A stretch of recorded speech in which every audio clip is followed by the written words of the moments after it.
I'm Brandi Kruse. Today on Undivided, straight out of the same activist playbook. The similarities between Seattle's CHOP and the protest zones now popping up on college campuses across the country are too many to ignore. Plus, candidate for Attorney General Pete Serrano joins us to talk about gun rights. And a Seattle Times article proves that not even the leftists believe that housing is a human right. That and more coming up today on Undivided. Remember, you can support our show for just $5 a month by signing up at undividedpod.com.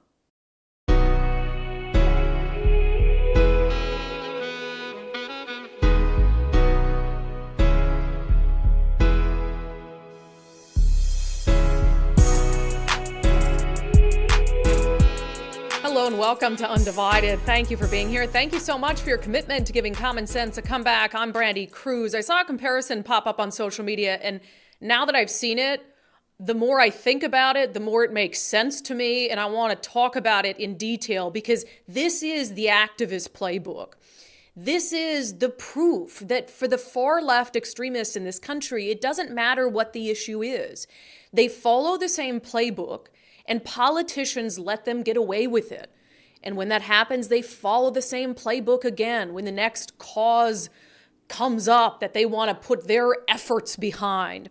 So the thing I saw on social media was a comparison between Seattle's CHOP, the Capitol Hill Occupied protest back in the summer of 2020, and the protests that are now happening at college campuses across the country, including at Columbia. So you'll remember CHOP very well. It happened 6 square blocks around Seattle's East Precinct. The protesters took it over in the name of racial justice. They renamed the precinct the Seattle People's Department and took it over and basically said, we're going to be autonomous. We're going to have our own government and rules don't apply to us here. And we all know how that went. More on that in a moment. And then we're seeing the same thing at Columbia, a big sign as you enter the zone where they've set up tents. Welcome to the People's University for Palestine. So it's not just the visual cues that are very, very similar between what happened in Seattle and CHOP and what's happening now at some of these college campuses. The response from people in positions of power is very similar.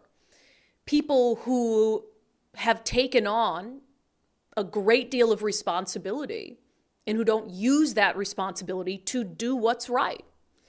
At Columbia, amid these anti-Semitic protests and this, camping sit-in that they've created, what is Columbia? How is Columbia responding to that? Well, we told you on the show yesterday that they responded to it by telling students, Jewish students and staff, don't come to campus. Telling students that they were going to, on Monday, do remote classes. And after that, you'd think, well, gosh, Columbia's got to stand up and say, no, get these tents out of here, get these anti-Semites out of here, expel them. Let's get kids back to class for the last week. We only got 1 week of classes left. No, what do? They cancel classes for the rest of the year.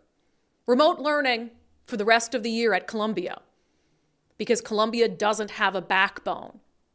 Again, very similar to how the 6 square blocks of CHOP, the 6 square blocks of a community with businesses, with residents, with a police precinct, were taken over for a month. The needs of the community around CHOP completely disregarded for the wants and the demands of a handful of people. Also similar to what happened in Seattle, elected leaders are looking at these protests across the country on college campuses where there have been demonstrable acts of violence, and they're calling it peaceful, like Alexandria Ocasio-Cortez. It is especially important that we remember the power of young people shaping this country today, of all days, as we once again witness the leadership of those peaceful student-led protests on campuses like Columbia, Yale, Berkeley, and many others. Peaceful, huh? Despite video evidence to the contrary, despite Jewish students saying they feel like their lives are in danger. AOC calling what's happening on college campuses peaceful reminds me of another elected leader calling something peaceful. We've got 4 blocks in Seattle that you just saw pictures of that is more like a block party atmosphere. How long do you think Seattle in those few blocks looks like this? I don't know. We could have the summer of love. And of course, we know CHOP wasn't a summer of love. People died at CHOP. We didn't need the deaths to happen before most of us with the brain said that this was a recipe for disaster, much like what we're seeing at some of these college campuses, that it is a recipe for disaster. It is a recipe for violence, because we've seen the playbook play out already, and it's the same one. And again, I would just say that there's already been, if not blatant violence, there has also been clear calls for violence. I'll just start at NYU, where there's been protests, pro-Palestine protest, and scuffles between protesters and cops in the streets.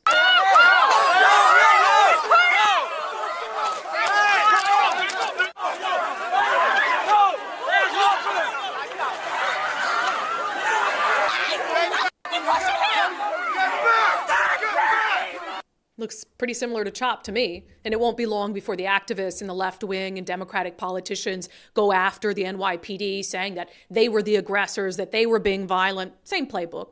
Same playbook. How about these chants from protesters at Columbia?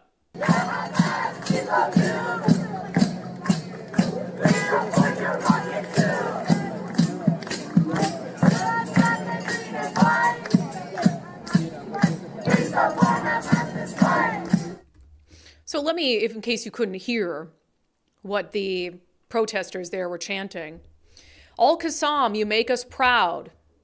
Take another soldier out. Referring to leader of Hamas. We say justice, you say how? Burn Tel Aviv to the ground. Hamas, we love you. We support your rockets too.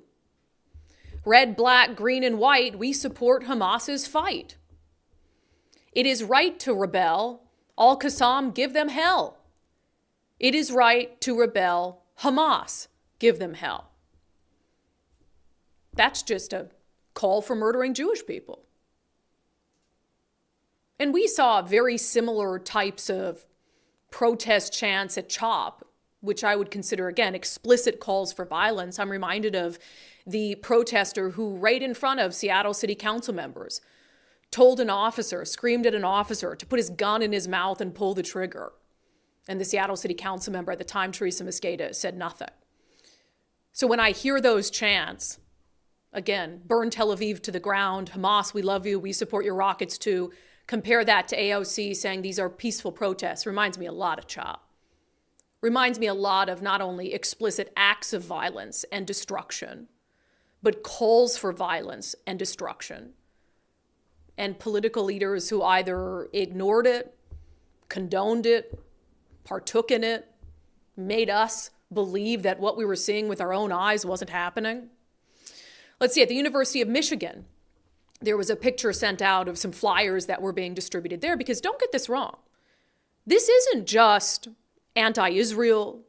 This isn't just, as if it's not bad enough, anti-Jewish.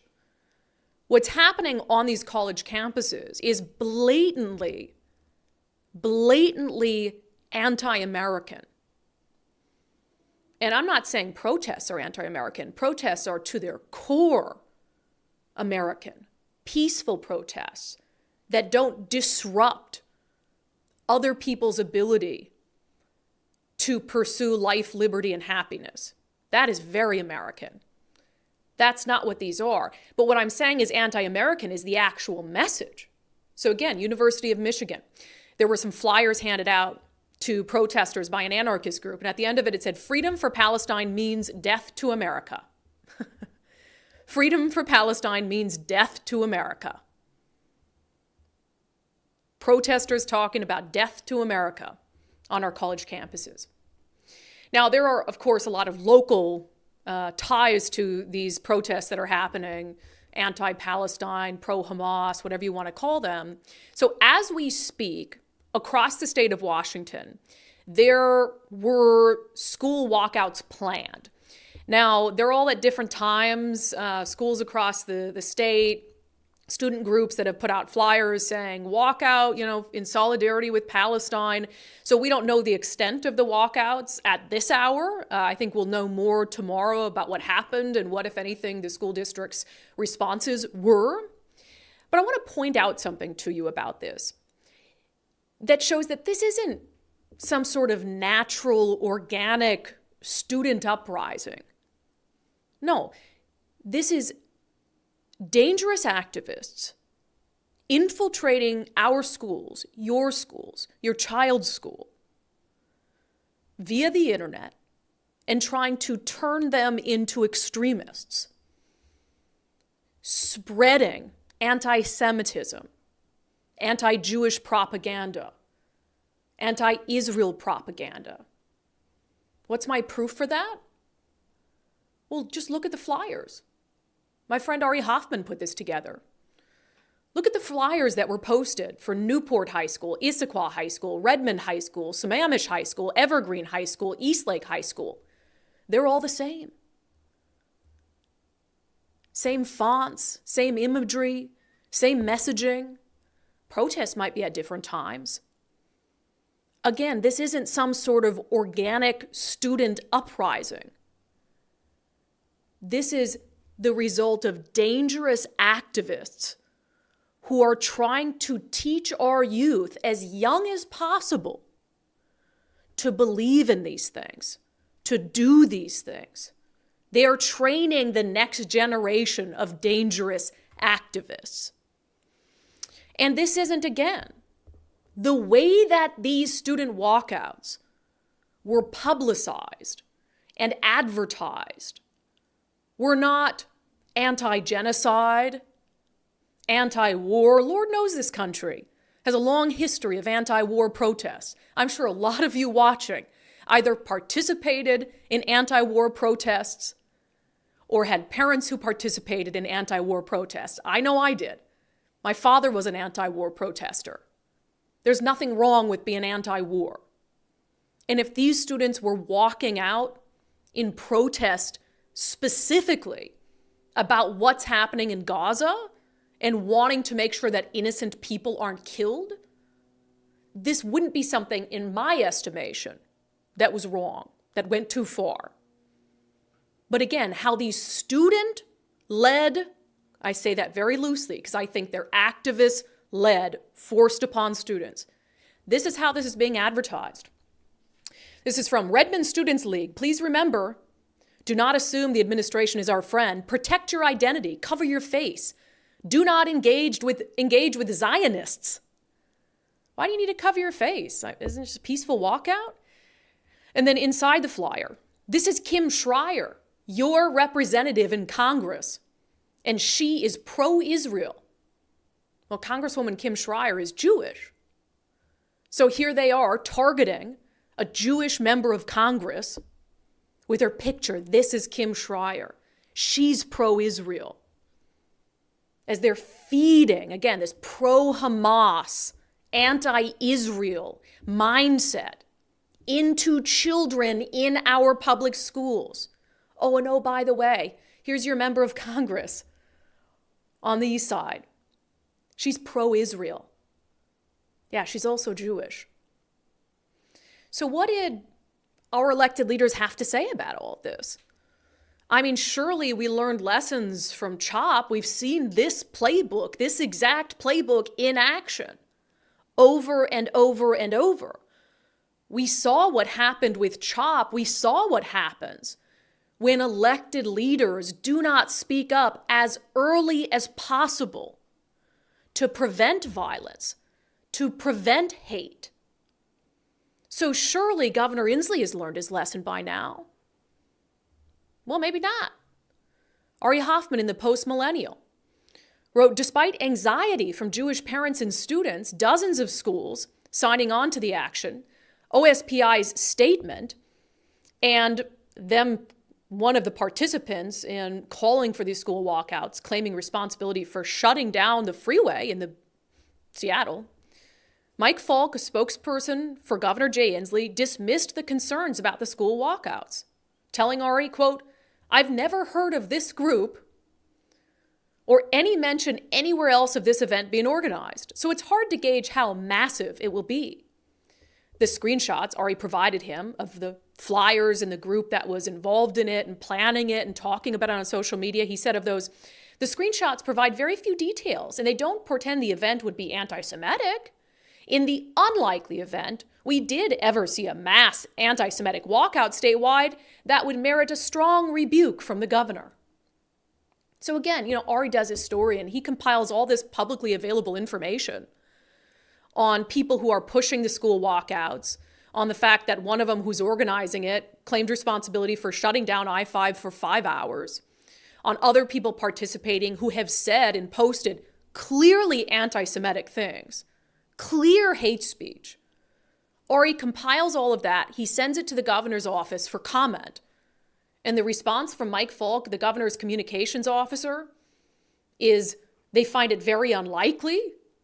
In the unlikely event that this actually happens and it's anti-Semitic, then yeah, I guess we would rebuke it. Suggesting, well, I've never heard of this group that Ari found all this publicly available information on. I've never heard any mention of it anywhere else. Hard to gauge how massive it would be. So essentially, the governor's office and Governor Jay Inslee would rather just say, well, we don't know about that. I don't know. I haven't heard about that at all until you told me, Ari. What does that remind you of? Well, reminds me a lot of CHOP. Well, that's news to me, so I'll have to reserve any comment about it. I have not heard anything about that. Haven't heard anything about that. Same governor, 4 years apart, same playbook from the activists, same response from our so-called elected leaders. And we all just put them back in office. 4 years from now, if you have a Governor Bob Ferguson and something come up, you can expect the exact same playbook again. Again, a playbook that these politicians would never fall for hook, line, and sinker if these were right-wing extremists doing exactly the same thing. The playbook works for the left-wing extremists because the media gives them cover, the politicians give them cover, and it's the rest of us who suffer. During CHOP, it was the business owners, it was the residents, it was the police officers, it was the community at large that suffered. It was the families of the people killed at CHOP who suffered. During these protests happening now, the occupied protests at universities like Columbia, who's suffering? It's all of the other students who are now forced to capitulate and learn from home, which we know doesn't work, who are told that they're not going to be able to come back to campus for the rest of the school year. Jewish faculty at Columbia that were told, don't come here, it's not safe. And the Jewish community at large that sees what's happening, that sees the blatant hate and anti-Semitism, and sees people in positions of power doing nothing about it. We haven't learned anything. We didn't learn anything from CHOP. If anything, our response to CHOP has allowed stuff like this to happen because these same activists are emboldened. And just for the fun of it, what I'll say is, wouldn't it be nice to have a governor? What would my response have been from the governor's office if I was his communications director? And I was aware that there have been all these protests, many of them blatantly anti-Semitic, that all these things currently are happening across the country, that there are flyers everywhere of student walkouts, that it just takes a quick search to figure out that the people behind them have said anti-Semitic things. What would my response be if I was telling Governor Inslee what to say? Something along the lines of, there has been a troubling spike in anti-Semitism.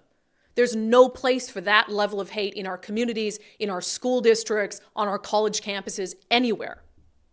And as the governor, I am telling school districts to tell students that there would be swift and severe consequences if they walk out of class and engage in protests that make other students feel unsafe or that are characterized by hate speech. And I would tell people that we're monitoring it, that we're going to do something about it, that we have a plan in place, that we've talked to the Office of Superintendent of Public Instruction, that we've been in touch with our local police departments, that they know when things have crossed the line into being illegal. I would, as the governor, put out a statement to Jewish families saying, we know this is a challenging time for you, we stand with you.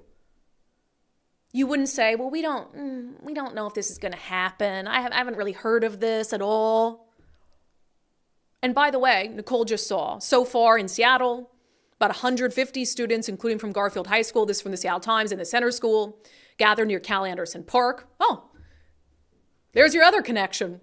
They just returned to the Capitol Hill occupied protest zone, right in the heart of it, for these walkouts, demanding, some carried signs according to the Times, "We demand a free Palestine and Zionism is fascism." Unreal. Can we get a strong rebuke now, Governor? That's what your communications guys said. In the unlikely event that we ever did see a mass anti-Semitic walkout statewide, that would merit a strong rebuke from the governor. I'm not expecting that, because when there were anti-Semitic protests at the University of Washington, the governor's alma mater, he didn't say anything. Why would he say anything now? Why say anything now? You know, you've got 12 years of not saying jack. Why start in the last 8 months of your term? Just see this thing through with your cowardice all the way to the end. And then I saw Dave Reichert's campaign. Did exactly what I would have suggested the governor do. Why is it that a political candidate is being more forceful about these things than the actual sitting governor? It's just a refreshing taste of like what a sane governor would look like, who actually speaks out when things are happening that are wrong, regardless of what side of the political aisle is perpetrating them. Because again, we all know if these were right-wing neo-Nazis, the governor would be holding a press conference as we speak, calling for these students who walk out and engage in anti-Semitic behavior to be expelled. So Dave Reichert puts out a statement earlier today in advance of the walkouts, saying as thousands of high school and college students across Washington plan staged walkouts today against the Jewish state of Israel, former King County Sheriff and GOP frontrunner Dave Reichert says any threats or violence directed toward our Jewish community cannot be tolerated. He goes on to say, freedom of speech is nothing I take lightly, but it simply cannot violate the safety and well-being of our families, friends, and neighbors. Specifically, the harassment and intimidation of Jewish people that we are witnessing locally and across the country is a stain on our nation that must be wiped clean. How hard is that? How hard is that? Genuinely, how hard is that? I'm not even mad, I'm just disappointed, as our mothers would tell us. Because it's past the point of being mad to I'm just sort of sad and disappointed that these are the people who run our states, who run our country, who run our college campuses, who have no moral clarity, no moral consistency. Bob Ferguson, who also wants to be the next governor, he didn't say anything for years about CHOP, said nothing about CHOP, about the riots downtown, said nothing about the closure of I-5, and now he's thinking, well, maybe I won't win the governor's office as easily as I thought I would. So he said something when the anti-Semites blocked the road to SeaTac. That was the first time ever. But you know what? Fine. I'm going to remind people that it's the first time you've spoken out. But if it takes a governor's race to get you to finally speak out and condemn what's happening on the left, so be it.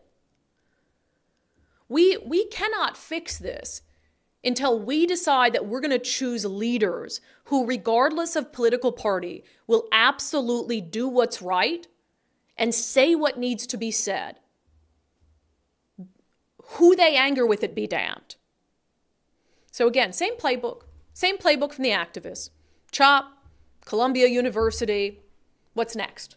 Because the playbook works, so they're going to keep referring to it. All right, coming up next, we sat down with Pete Serrano, who's running for Attorney General, who, despite a lot of dissent within the Republican Party, seems to have pretty overwhelming support. And so we're going to talk to him a little bit about gun control and gun rights. First, I have encouraged you guys, if you're like not looking or feeling your best, you know you need to lose a little weight like I did last year, to give Eastside Weight Loss Clinic a chance. I lost almost 30 pounds in my first 2 months. I'm down about 40 pounds total.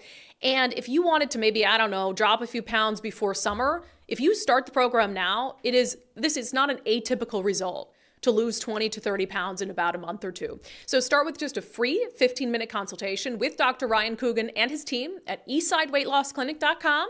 That's eastsideweightlossclinic.com. Ask them any questions you have before you commit. Not every weight loss program is right for every person. So make sure you do that consultation before you sign up. And then if you're on the program and those pounds start coming off, tell me all about it. All right, so we had a little I wouldn't say fun at the expense of the Washington State Republican Party on the show yesterday, but certainly their convention to me was just disarray and made them look completely chaotic. And there was a lot of dissent among the delegates at the state GOP convention about who to support in a variety of races. I mean, definitely the governor's race, but then down the line, except for one statewide race. So Pete Serrano, who's running for Washington Attorney General, got like 99% support among the delegates. Near unanimous support, which, considering how divided that room was, is pretty remarkable. So obviously, he's speaking to people. So a couple weeks ago, we've been taping for our series of election interviews, 2024 election interviews. We had Pete Serrano in, and this was before, obviously, the GOP convention. And we talked about a lot of things, but one of the parts of that conversation I really found interesting and sort of this dilemma is you have this guy who has been fighting for gun rights. You know, he has this legal entity that we talked about on the show the other day. He's behind the lawsuit against the state's mag ban, for instance, high capacity magazine ban. So I wanted to know, like, what would you do in the office of Attorney General when it's your job to defend the will of the people? If the people of Washington State pass an initiative into law, for instance, that you just fundamentally disagree with. Let's talk about an area where maybe your personal beliefs might conflict with that job of doing what's best for, or what the citizens want you to do. Your foundation has fought back a lot against the gun control policies. Typically, when gun control issues are before Washingtonians or they're polled on that issue, they seem to be fine with it, by and large. Obviously, there's an inherent constitutional push and pull there between what the citizens support and what you support. But for instance, if there's an issue related to gun control that comes up that the citizens seem to be in favor of, but you, I believe, would be opposed to, how do you handle something like that? Yeah, at the end of the day, my position is I advise the legislature on that and say, hey, look, the bottom line is this is not a constitutional. Here's your analysis as to why. And we saw this happen this year. You know, our organization is a 501c3, didn't lobby. You know, we've got limitations on where we can be, but the NRA, I know, was very vocal, and other organizations were very vocal on the various gun bills. And in talking to some of those lobbyists, the comments they received from the legislature was, we know it's unconstitutional, sue us. Right? I mean, we can't continually have that notion of this is my prerogative, therefore I will do, right? Having an attorney general who says, look, here's my analysis. You know, and in watching some of those bills, and not just gun bills, but there are various bills where, you know, the first 2 to 3 people, Trudy Inslee or Jay Inslee, or rarely ever Bob Ferguson. Oh, that they've donated. Yeah, not that they've donated, but they'll show up. They'll show up and testify on behalf or against the bill, right? And so when you see a bill that says at the request of the governor, at the request of the attorney general, and Trudy Inslee or Jay Inslee or Bob Ferguson, or there's a lady named Kristen Beneski who's the first assistant attorney general, they show up and they testify. They're clearly advancing a position that that agency, whether it's the governor's office or the AG's office, will take. And so rather than saying, hey, I'm walking lockstep with you, saying, look, I get 3 minutes, and here are the constitutional violations. I can give you the case law. If you want them, they've already been provided to you. So you're willing to show up at hearings as the attorney general and testify against bills that you do not think are constitutional? Yeah, absolutely. I'd like that, because I think it's one thing to advise people privately, and we know our current attorney general, he's all about privacy. Can I hide documents from people? Can I keep information from people? Whatever it is. So, you know, you can do that quiet consultation, but if they're not listening, like Pete's going to be in there, like telling, because I want people to know. Sometimes when the private consultation happens and then you don't make a big deal out of it publicly, it's like, we don't know what happened behind the scenes. Well, exactly. I mean, I still remember early in the COVID litigation, back before you were doing this, when you were at your last job, I had emailed you and you'd had some records that I needed.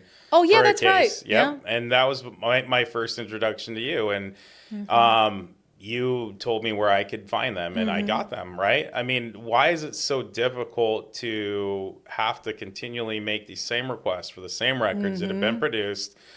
The government should be more transparent, not less transparent. That's another issue that I want to hammer on is, look, The AG's office has $700 million.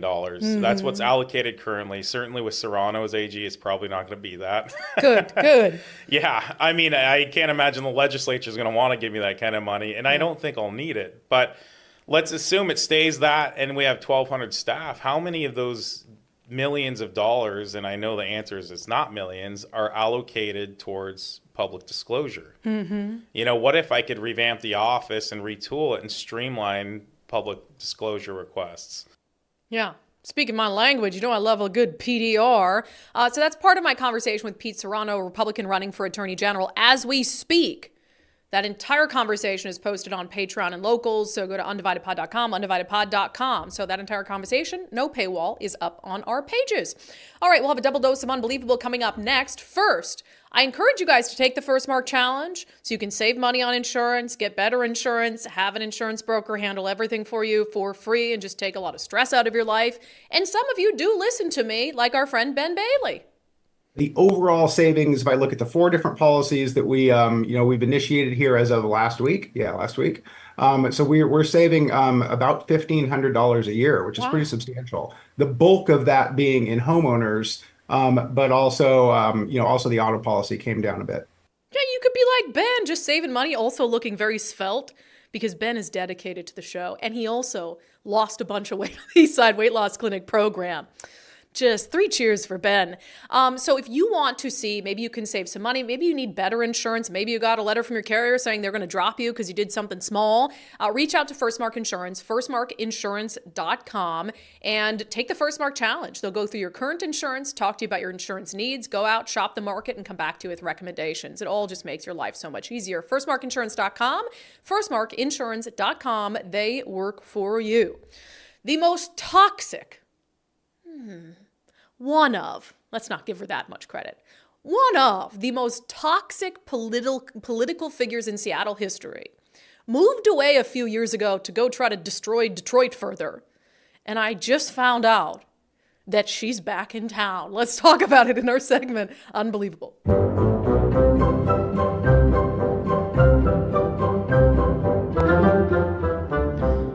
Boop. Why Nikita Oliver? So if you don't know who Nikita Oliver is, she used to go to by they, them at some point, but I don't work for the mainstream media anymore, so I'm not going to do word soup trying to figure out what your pronouns are. Nikita Oliver ran for city council, lost, thankfully. Ran for mayor of Seattle, lost, although not by as much as I think she should have. And she's like a socialist, democratic socialist, maybe a full-blown socialist, a little bit of Shama Sawant like following, but I think even more out there. And so, gosh, she moved a few years ago to go do, work in Detroit on the activism front. And I was like, wow, #blessed.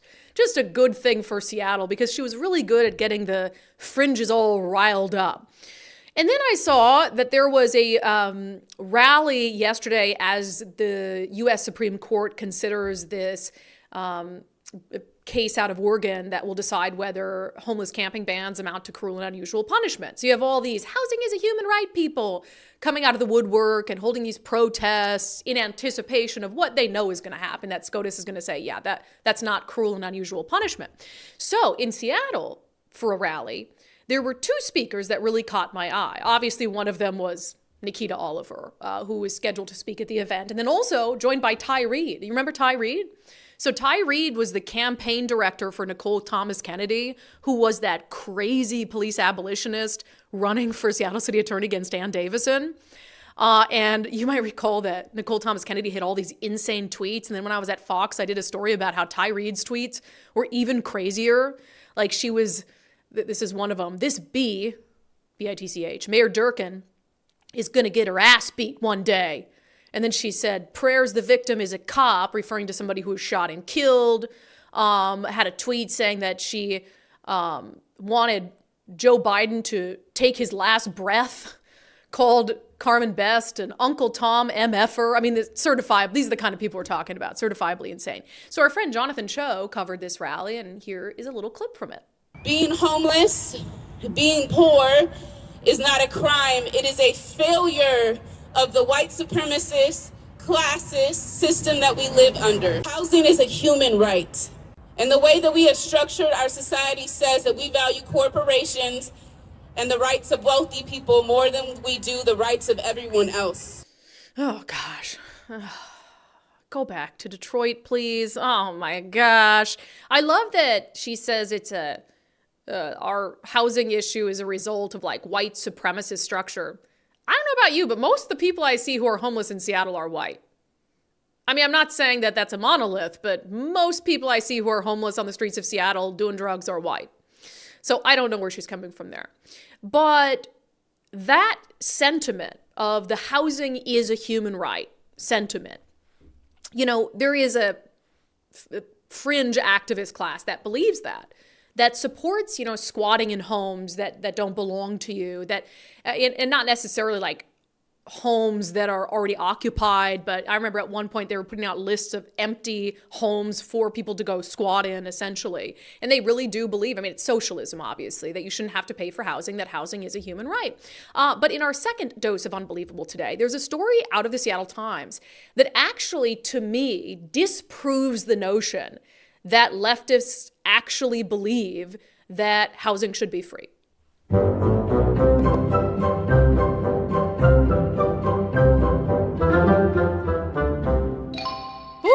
This story is crazy. I don't like to read a lot from stories on the show because I don't want to bore you, but this is crazy. So the Seattle Times does a story on how, this is the headline, unpaid rent in low-income housing skyrocketed, and evictions may be next. So the whole premise of this story is about how in low-income housing complexes, that over the last few years in particular, the balances of unpaid rent are insane. And it's causing, imagine that, all sorts of problems. It's hurting the ability of these low-income housing providers to be able to build more housing because they're not bringing money in, right?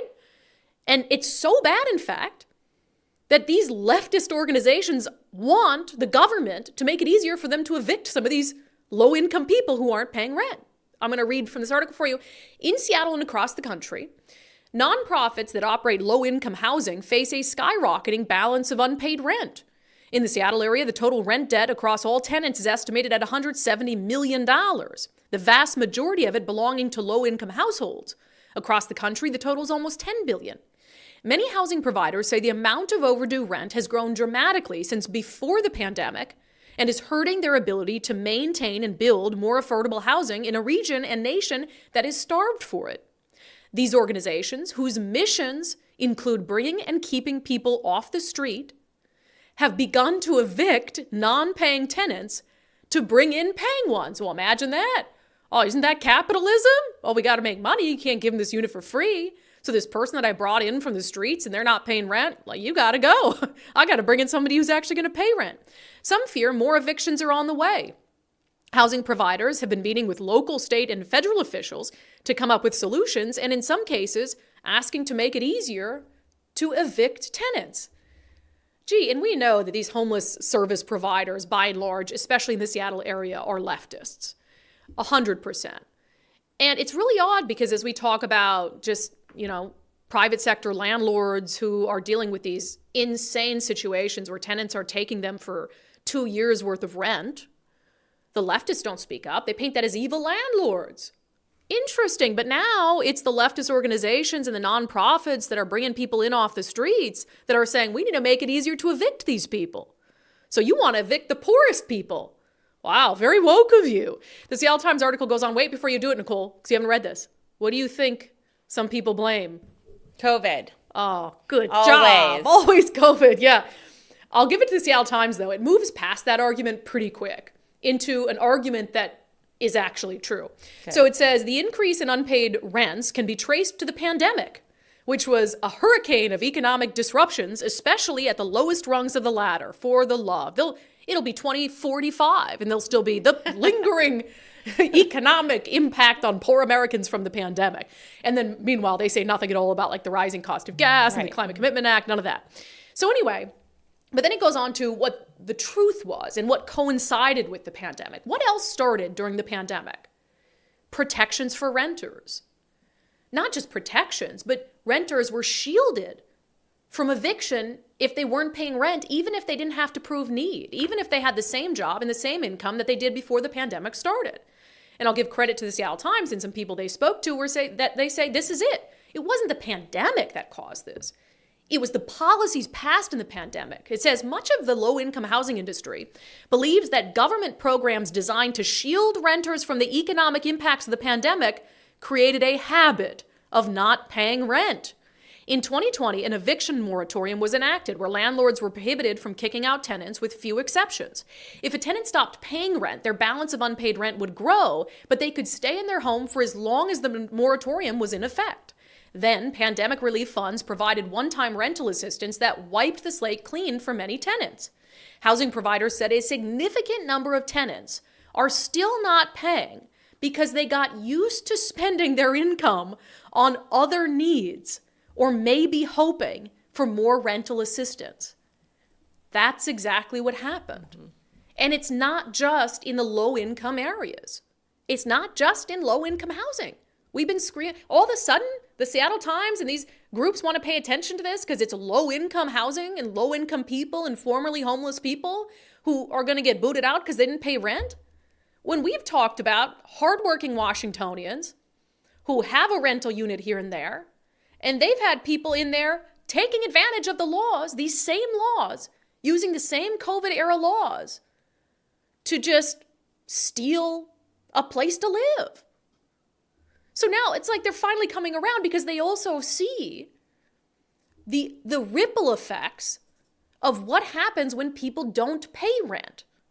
The article goes on to say the Seattle Housing Authority, a public housing agency, saw a threefold increase in tenants with overdue rent over the last 4 years. The Low-Income Housing Institute, one of the largest homelessness service and low-income housing providers in the state, said the number of tenants with more than $500 in overdue rent increased nearly sixfold. Even before unpaid rents reached these levels, low-income housing service providers had been... Sorry, I lost my place. Stand by. Nicole's like, Brandi, why are you such a failure? You're fired. Okay, move on to the next one.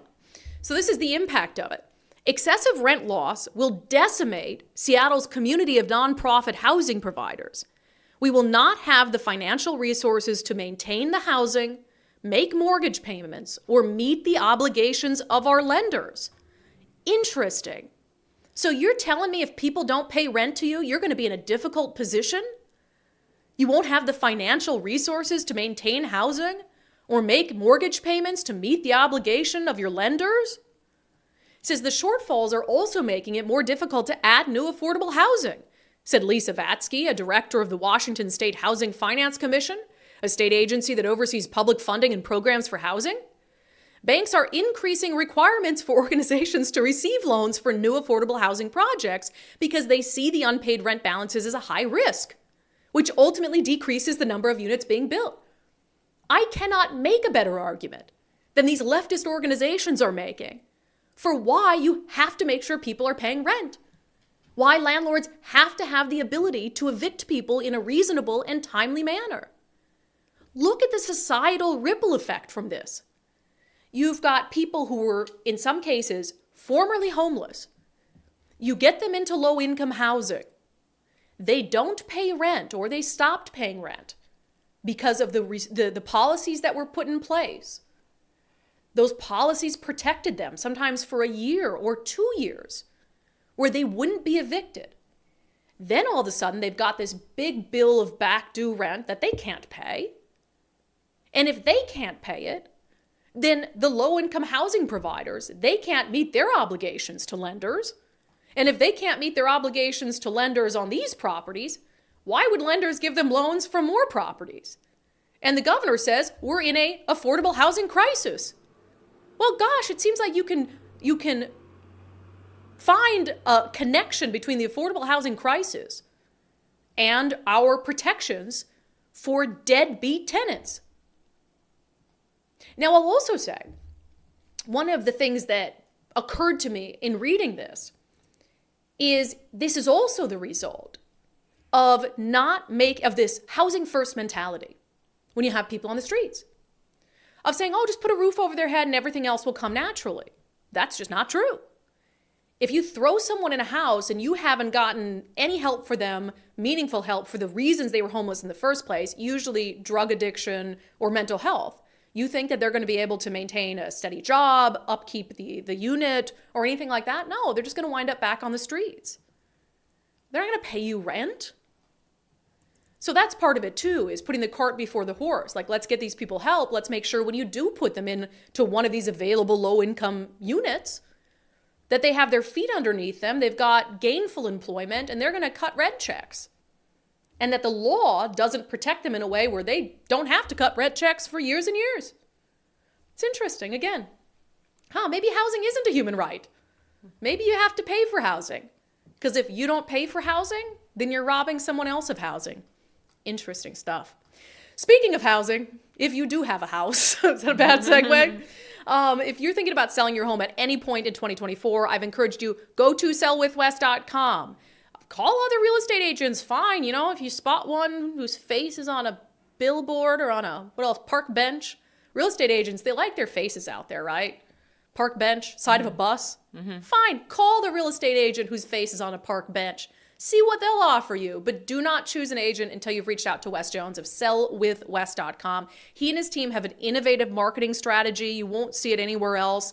First of all, their pictures, their video of your home will be beautiful, so it's really going to stand out when it hits the market. They can also help you make cosmetic updates to your home, so it's ready as soon as the Fed drops interest rates, which Wes is still pretty confident is going to happen at some point in 2024.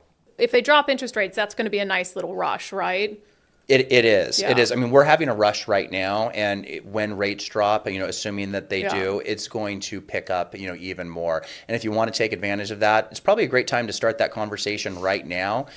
Whether you want to sell later in the spring, sometime in the summer, or even the fall. If you want to sell in 2024, we're here to start a conversation with you. Yeah, so sellwithwest.com. Sellwithwest.com. Start by using their home value calculator to see how much your home is worth. Might be worth more than you think. Sellwithwest.com, a better way to sell your home. All right, how about something fun, weird, creepy, bizarre? I mean, it's kind of fun, but animalistic. It's sad. It's really sad and scary. Yeah, it is. Look, but if we ignore all the crazy stuff, that's how it gets so bad. It's like, people are just ignoring it. No, we can't ignore it. So this is a bona fide news story. I just don't know, having worked in mainstream television, if this was my assignment that I was given, I don't think I could do it with the level of seriousness that this reporter pulls off. Completely deadpan. So there is a Utah middle school embroiled in controversy, as you'll hear from this news report, because some students and parents say furries have taken over their classrooms. Nearly 75 students and parents showed up facing the school, saying they're unhappy with how administration is handling reports of harassment. Okay. You guys cannot record me without my permission! This is video a Nebo Middle School student took last week. Parents say there's an issue between some students and others who call themselves furries, or people who enjoy dressing up as cartoonish animals. Back when I went to school, you couldn't dress that way, you couldn't do certain things, and I think it kind of needs to go back a little bit. Like, I know kids need their own personalities, but it's ridiculous when kids are dressing like animals and licking and biting people. I just don't think that's okay. But the Nebo School District tells us it's not that extreme.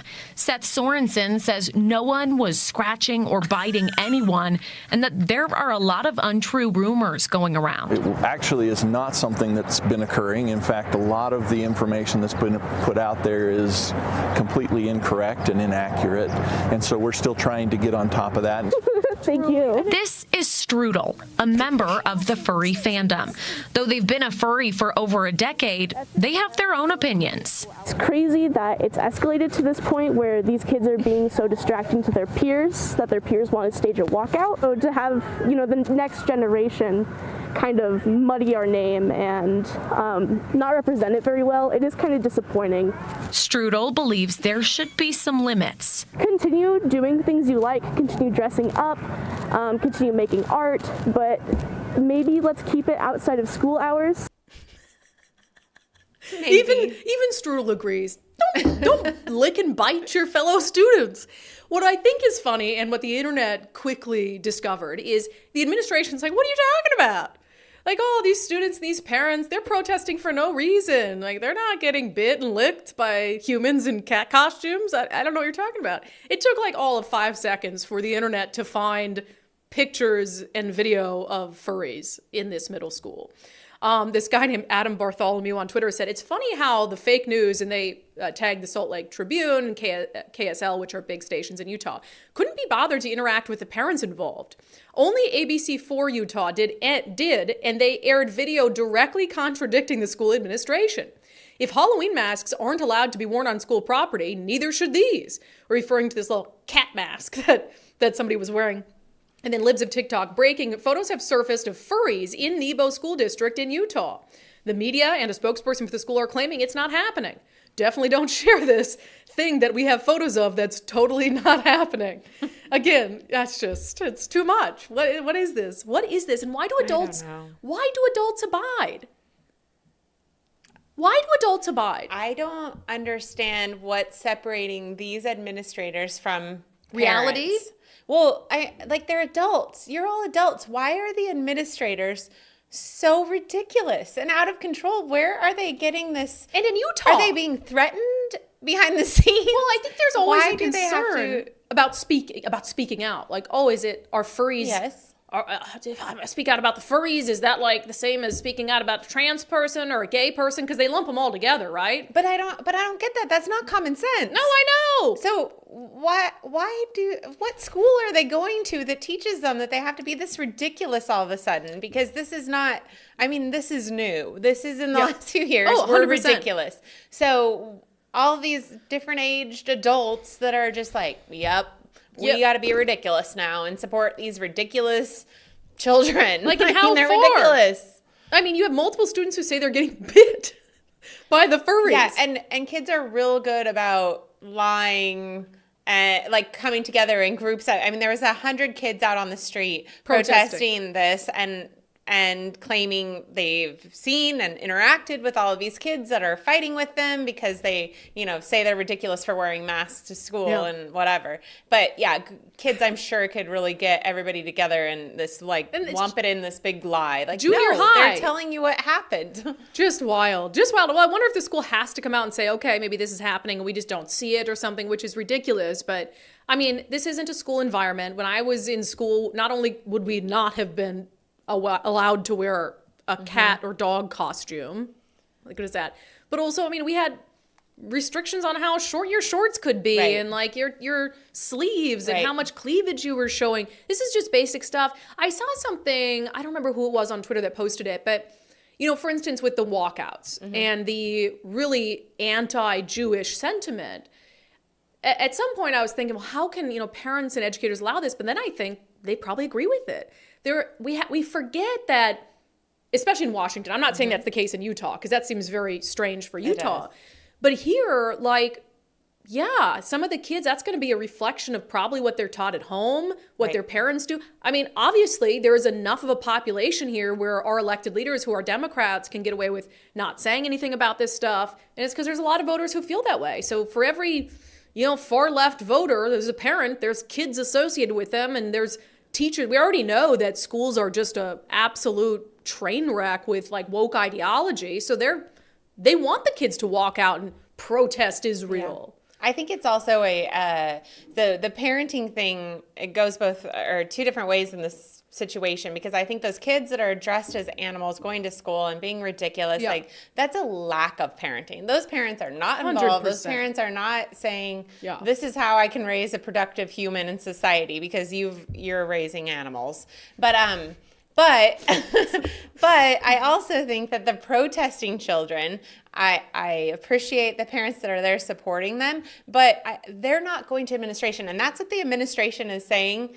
We welcome parents to come and talk to us, because they're saying these parents are just sending their kids out to protest. Well, that's also not the only solution in this case. Yeah. Maybe you should try your words. Maybe you should actually interact with somebody before you go to the street and protest other children at the school or whatever. So I actually think it's a breakdown in parenting right now that that is on both sides and everywhere, because parents are, like, do what you need to do. Well, like, and we support. you be your special snowflake. And Yeah. It's like, no, you can't dress as a cat. No. Take it off. No, your job is to not Halloween. Raise a productive member of society. Figure it out.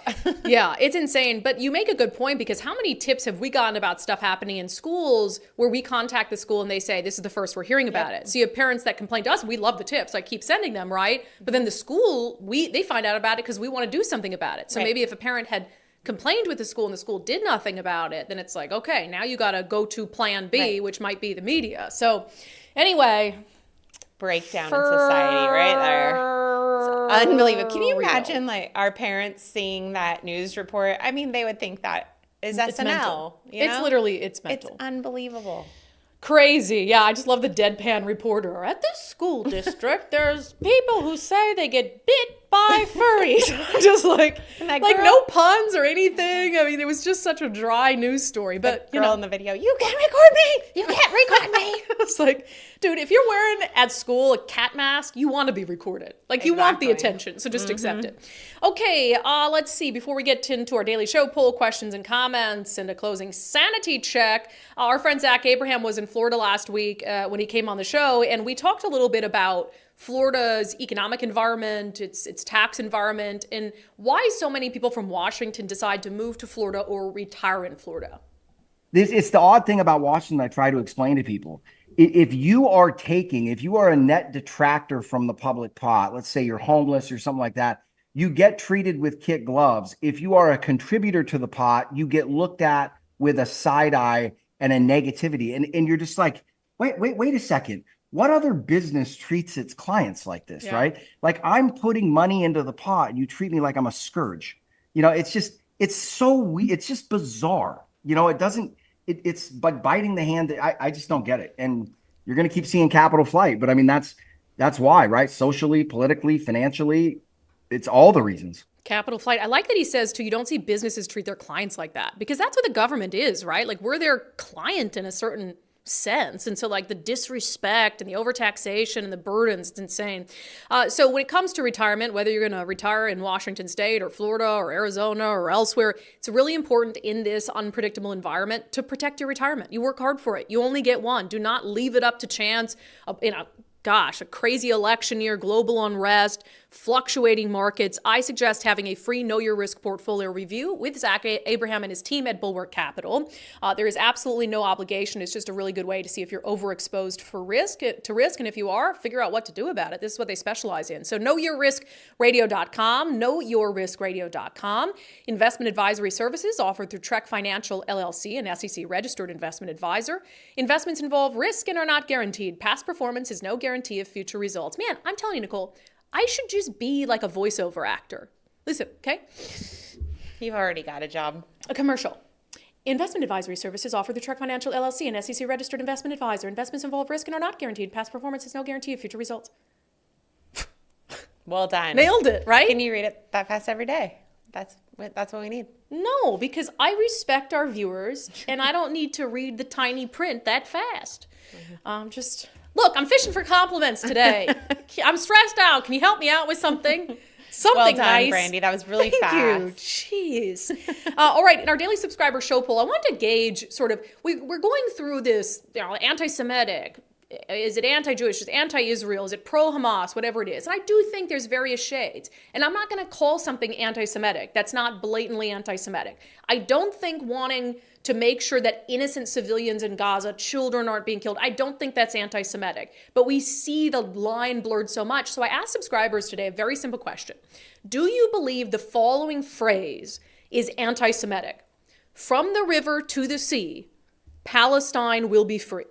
That is a phrase we've heard of these protests over and over, including the student-led protests. I'm sure as we speak at Cal Anderson Park, there are students waving signs that say that and saying it. Is that anti-Semitic? Is that hate speech? A lot of you are saying yes.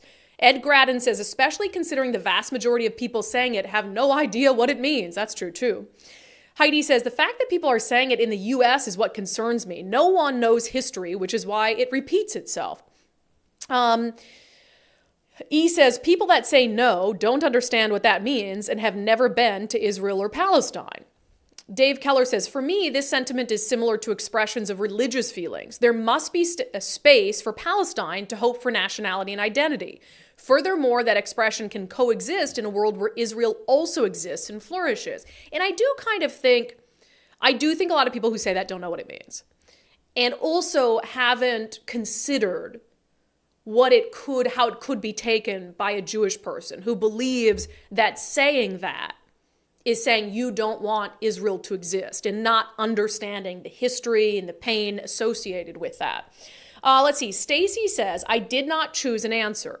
Honestly, I just don't know and have not researched the history of the phrase or what it may represent to others, so I cannot say either way. I'm sure it could be both depending on who is saying it and their intent. We have many words and phrases that can be both offensive and not, depending on context. We most definitely have words that are allowed to be used by certain people and races, no matter the context. Stacey, why can't more people just say, I don't have an opinion on that? I love that. I love when people, obviously I put out polls because I want to hear your opinions on things, but I think it's refreshing when people are like, I don't know enough about that to give you my opinion. Right. That's, sometimes I said that on a radio show the other day. It was like, I'm not going to pretend to know anything about that. I haven't looked into it. And it's like, I'd rather just say I don't know than look like a total idiot fumbling around. Well, I got to say, that's why we put on a good show every day, because you do the research, right? Well, and that's what our listeners and our viewers are listening and learning, and that's how we get information out. But you're correct. I think that this person's correct, because I think that all these kids in schools are just like, come be in this group with me and say this and do this, and they haven't done the research themselves. So for sure, that is the that is the secret to success, right? Knowing what you're talking about and being an educator and being confident about it. There's been a lot of times where you've put a story in the show sheet and I said, I don't have a strong opinion about that. Right. And if I don't have a strong opinion about it one way or the other, or there's not a bigger lesson to learn, I'm like, let's just cut it out of there. So I'll help. Yes. And occasionally Nicole will tell me what to think. 100%. So Michelle D'Angelo says, I do, but passing laws for this is going too far. I won't be able to say Jesus is my Lord and Savior. Jews killed him. I don't blame Jewish people. Christians know he needed to die. So I'm anti-Semitic.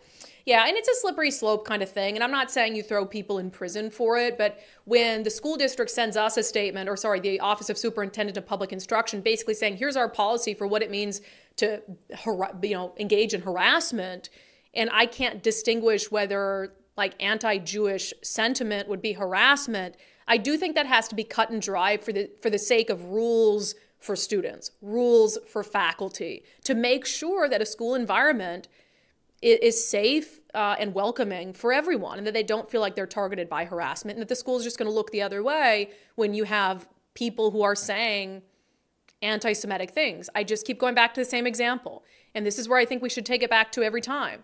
Would you be using this nuance in how you respond if it were right-wing neo-Nazis? Of course the answer is no. So why now are we just drowning in this nuanced debate of I don't know, is it anti-Semitic to say, gosh, what do they say on the in the chants? I got to go back to that chant, because would anybody deny that? Say, Hamas, we love you, we support your rockets too. Okay, so that seems pretty cut and dry. Do we have to have a nuanced debate? To me, that's just as bad as flying a flag with a swastika. All right, some other questions and comments. Summer CS with a $4.99 super chat. A super chat for yesterday. I'm so disappointed at the GOP in Washington. Yeah. Thank you. It makes me feel a little better for all the hate I took on the internets.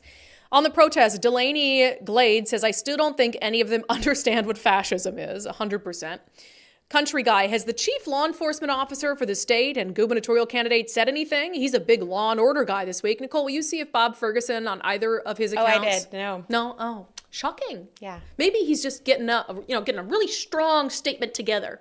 Yeah, real strong. He's working on it. He's working on it, Maybe he was making sure that the kids showed up first. That it wasn't pretend. For sure. Ian Armstrong, I literally just got back from a student walkout run by UW Tacoma and Tacoma School of the Arts. The high school staff were only present for student safety. However, there were UW faculty running it. Interesting, Ian. Tell us more about it. Stacy says, I remember when senior skip day was controversial. Yeah. Jackie McWalter Huff. We got in trouble on our senior skip day. Oh. Did you guys do senior pranks? We did senior pranks and senior skip day. And I've said this before, but I was very good at attendance. But yes, we have to talk about this. I planned senior skip day. It was my big thing. Oh wow, you guys! And the pranks. Tell us where you what your senior prank was. I think I told you ours before. They took, I think it was the principal's car. Mm-hmm. They took the wheels off and put it up on blocks, and then hid the wheels. I think in the middle of the football field or something. Wow, that's pretty good. It did not go over well. Ours was, we went around town, Blaine, and collected all the different signs, like sandwich boards and all of that, and put them all in one teacher's yard.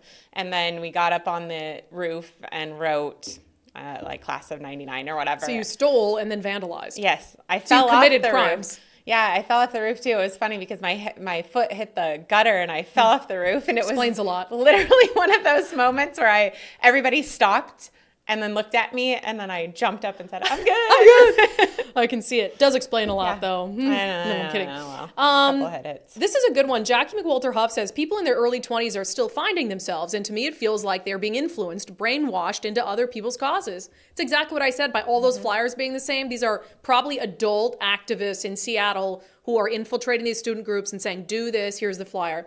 We're not doing a good job as a society of preparing our youth for when they go off to be critical thinkers so they don't fall victim to this abusive power. 100%.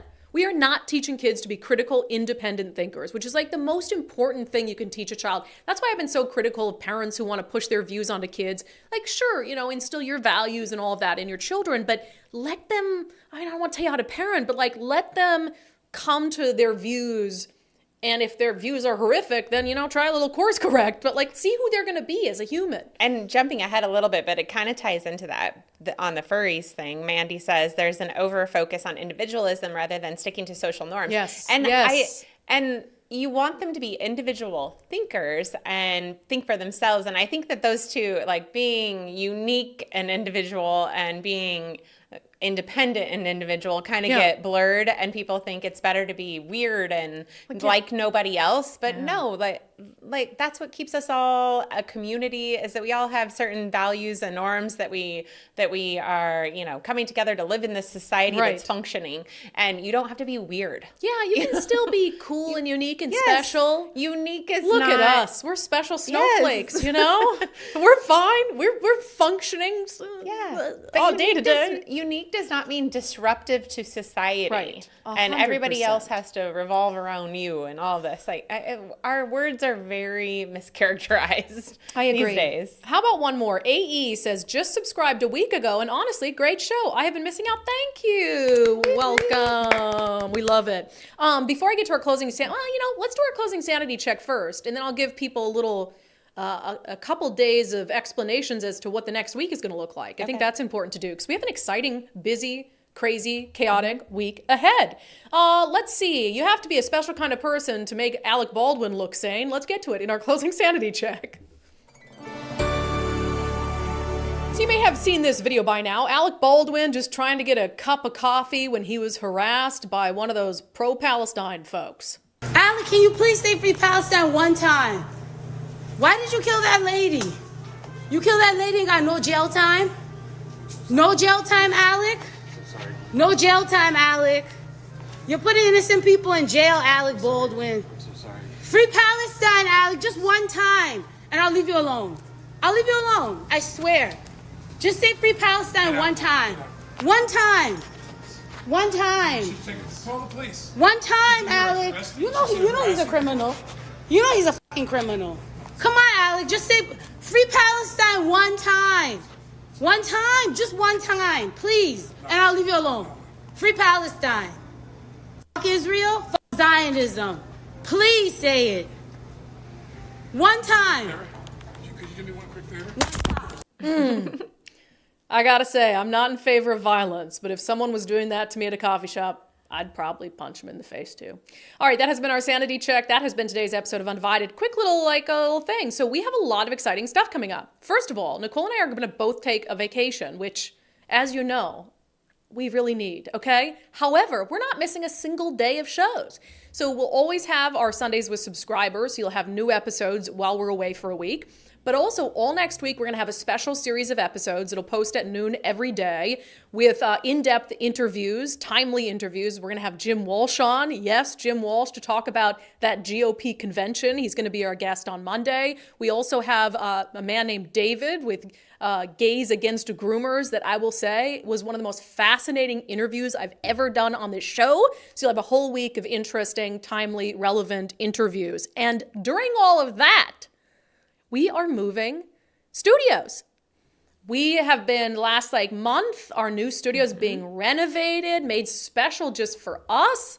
So that's very, very exciting. So we've got all that going on. And when we pop back on for a live show on the 6th of May? I believe so. Yeah, we're going to be in a new space and it's going to be awesome. But again, don't worry, we're not abandoning you. I'm going to Florida, but we have a wonderful series of shows for you. But we'll be back here tomorrow. So it'll be exciting. All right, that has been it for today's episode of Undivided. Thank you for being here. Thank you so much for your commitment to giving Common Sense a comeback. We appreciate every single one of you. If you'd like to subscribe to support our show, you can do that for just $5 a month. Especially now, you got to help us cover the cost of that studio remodel. Brandi's suffering, we gotta recoup something here. undividedpod.com, undividedpod.com.